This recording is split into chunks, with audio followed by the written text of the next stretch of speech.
Hey guys, I'm out here in West Michigan. We recently got some solar panels installed, and I wanted to show you guys how to read your smart meter.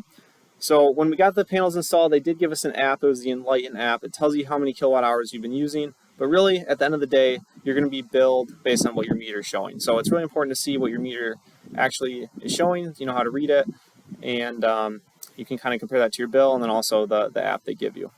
So just wanted to mention, we do have Consumers Energy for power. There's a ton of different meters out there. If you're in Texas, you might have a different meter than this, but this is just really applicable for the people that have Consumers Energy. And there's lots of other videos out there on how to read other meters. So as you can see, this is a Centron and AMR meter. So it has a lot of different flashing screens on it.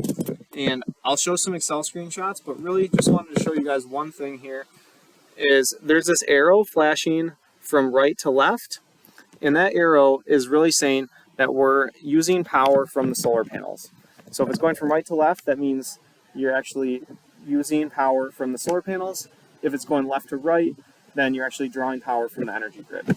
So that's one important thing you can see when you're out here, and then we'll go through some Excel screenshots as well. So as you can see here, the first screen is the sync screen. It's just telling you if your AMR meter is actually connected or synced to Consumers Energy or not. In this case it is, so we can just ignore that.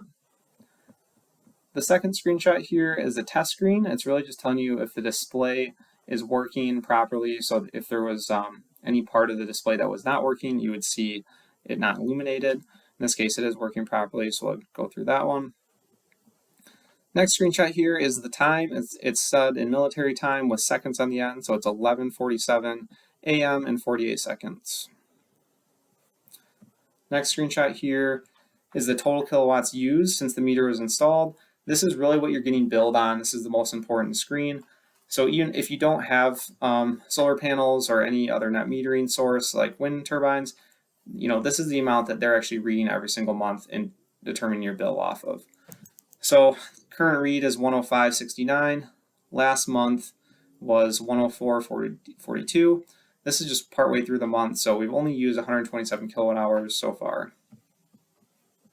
Screen 50 is very important when you're looking at solar panels and wind turbines or whatever source you use.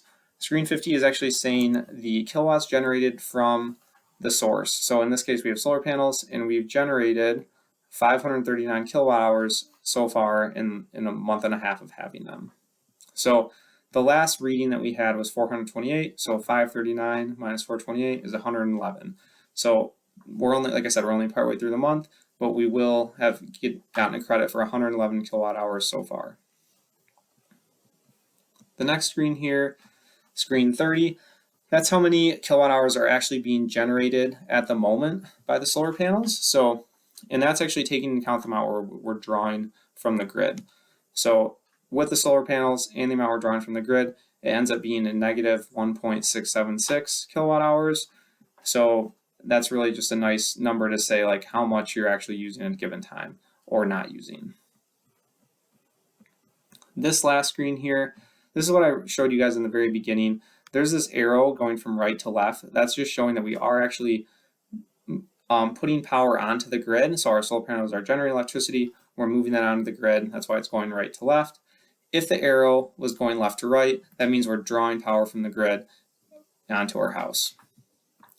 And then also the 3.936 kilowatt hours, that's just saying the amount of usage we've ever used at our max. So when we've had washer going, dryer going, hot tub, whatever you have, the amount that we've actually used in kilowatt hours at the max volume is 3.936 at this house, which is pretty small. So yeah, I hope that was helpful and you can understand your bill a little better.